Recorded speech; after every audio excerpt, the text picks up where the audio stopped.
New York was about survival. Now it's about who leads the survivors. Renata's in charge, but should she be? Because the natural choice is Maggie, but Maggie wants nothing to do with it. Why is she so hesitant to step up?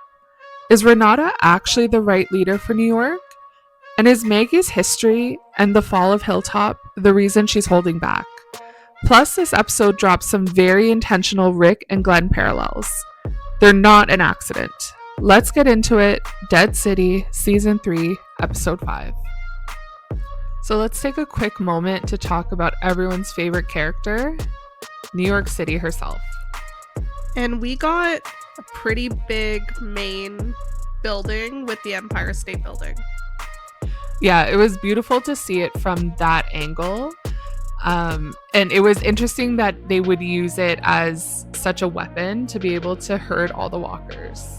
We also got the return of the very underutilized zipline.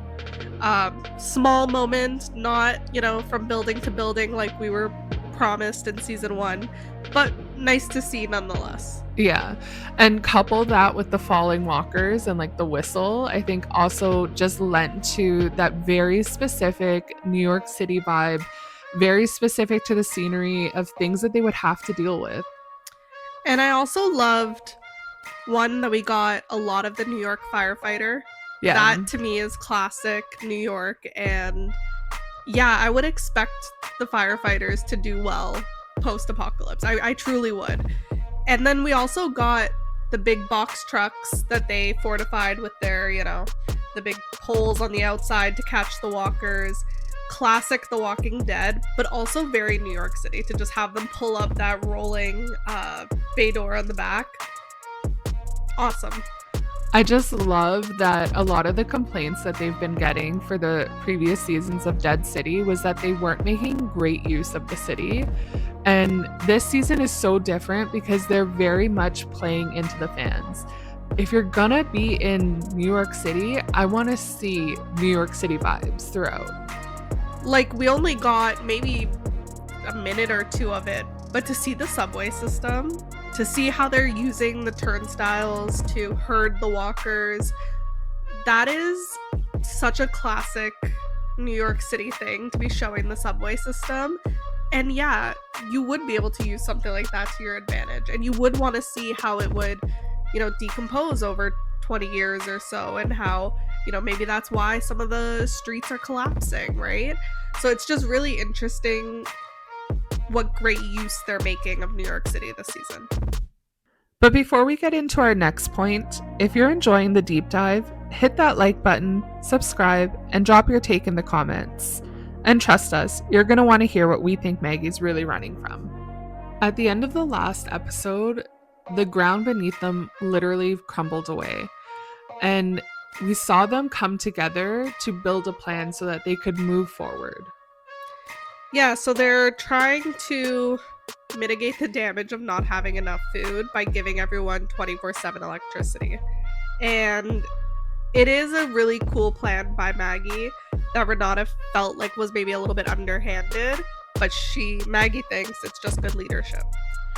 And I think that underscores the conflict here, because Renata became the leader of their new group, but there's a lot of cracks showing in that, and Negan's been very vocal that it should actually be Maggie.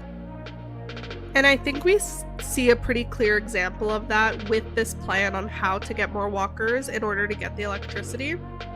We see them first trying to pick the team, and immediately we see some differences in who they're trying to choose.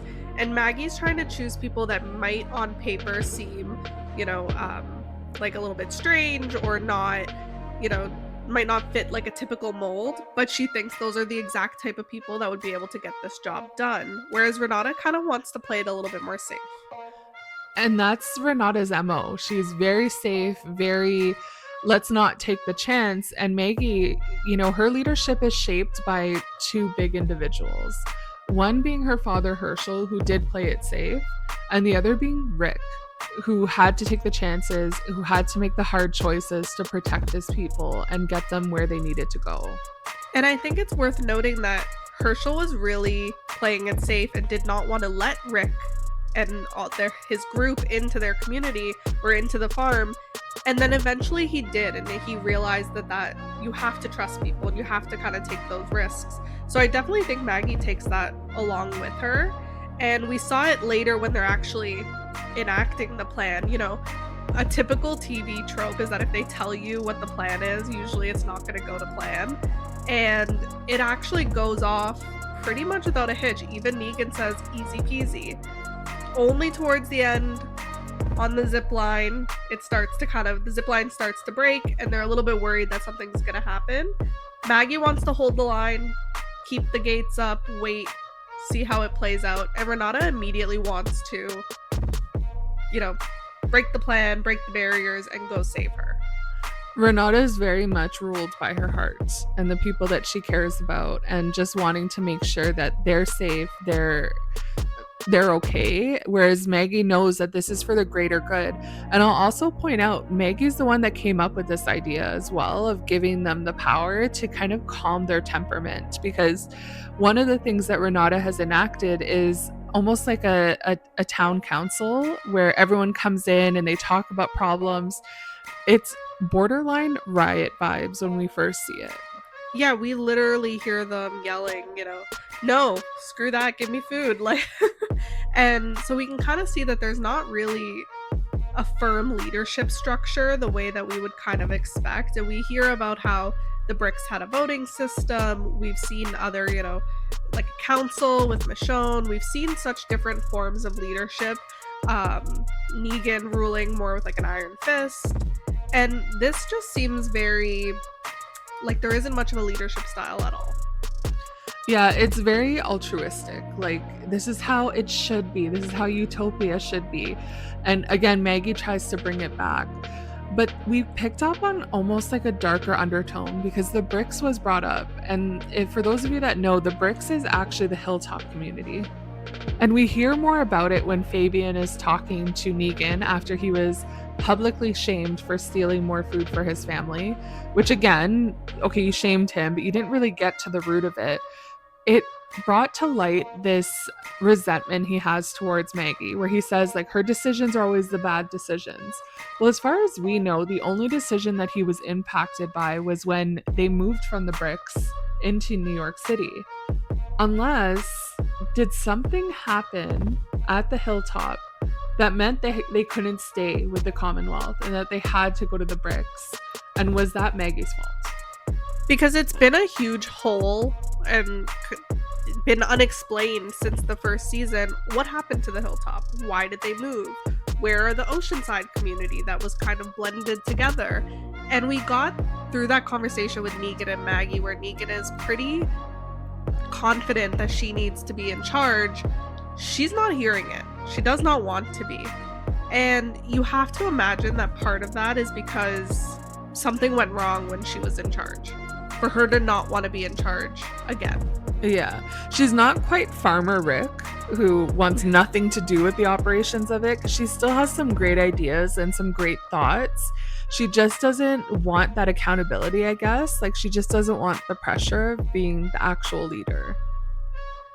And it's just interesting, too, because we heard Fabian say, she managed to convince his wife that it was still a good idea. So it's not as though she left in some bad terms or anything like that. Maybe it just wore her down, or it meant that she wasn't able to be there for Hershel as much.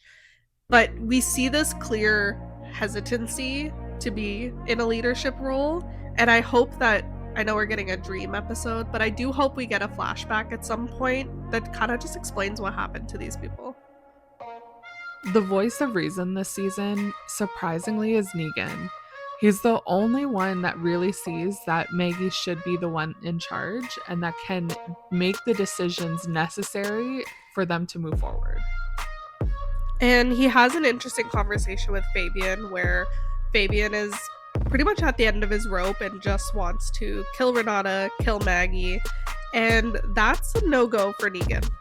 He is on Maggie's team 1000% and willing to do anything to protect her.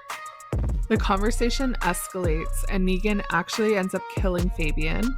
Unfortunately, he kills one of Dillard's walkers too, which is sad to see. And then it brings to a head the conflict that's been brewing between Renata and Negan all season.